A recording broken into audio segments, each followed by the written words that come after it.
খালিল ইব্রাহিম বলেন, ও জিব্রাইল, তোমার কাছে আমার কোনো চাওয়া পাওয়া নাই।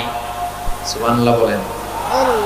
তোমার কাছে বলার কিছু নাই, তোমার সাহায্যের আমার দরকার নাই।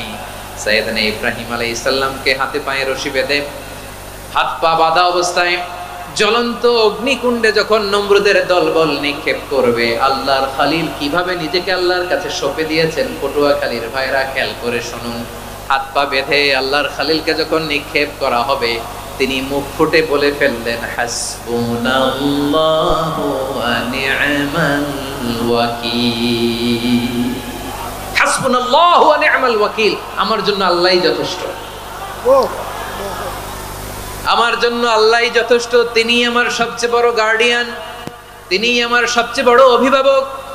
জিব্রাইলের সাহায্যে অফারকে ফিরিয়ে দিলেন। দুনিয়ার বুকে কারো কাছে কিছু বলেন নাই, মুখ ফুটে বলেছেন হাসবুনাল্লাহ।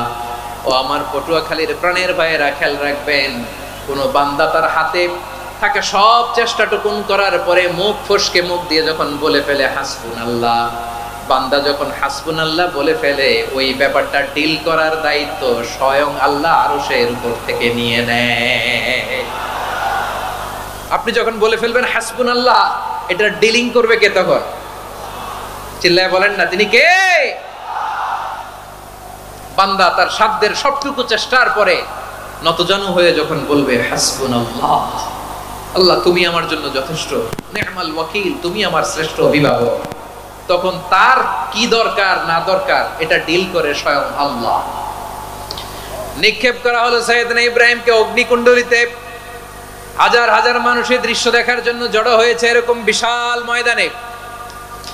কিন্তু কি অবাক করা ঘটনা,